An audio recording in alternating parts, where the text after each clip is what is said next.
আসসালামু আলাইকুম, রোকেয়াস ব্লগে সবাইকে স্বাগত। তো এই যে দুষ্টু হালুম কি করে, একটু আগে আসছে ছাদে, আসে একটা টিকটিকি ধরছে। বললাম যে ধরিস না, ওগুলো খাস না। কে শুনবে বাবা, ও কি সেই কথা শোনা বান্দা? কথা শোনালো ও সেই টিকটিকি ধরছে, পলায় পলায় এতক্ষণ কোথায় ছিল পাচ্ছি না, কোথায় বসে বসে খাইছে তারে, খাইটা এখন আসছে। আর নিয়ে তারে তো ধুতে হবে ভালো করে সাবান শ্যাম্পু দিয়ে। একটা দুষ্টু পালি, একটা পিচাস পালি, কি বলবো, আমার জীবন শেষ করে দিচ্ছে। এদিকে আমি অসুস্থ, ও সেটা বোঝে? সেটা বোঝে না। এখান থেকে একটা টিকটিকি শিকার পাইছে, এখন এইখানেই মুখ গুজে পড়ে থাকবে। পথ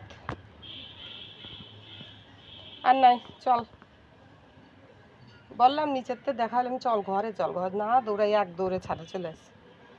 কারণ ওই সেই অ্যালার্জির ইঞ্জেকশন দেবো, আমি ডাক্তাররা আসতে বলবো, এত শরীরটা খারাপ। ওনারা একবার কথা বলছি, বলছে আপা ঠিক আছে আপনি সুস্থ হয়ে আমারে ফোন দিয়ে, কিন্তু ওর অ্যালার্জির সমস্যাটা বেড়েই যাচ্ছে। দেখি আজকে ফোন দিব যে দিয়ে যান ভাই ইঞ্জেকশনটা একটু ওরে।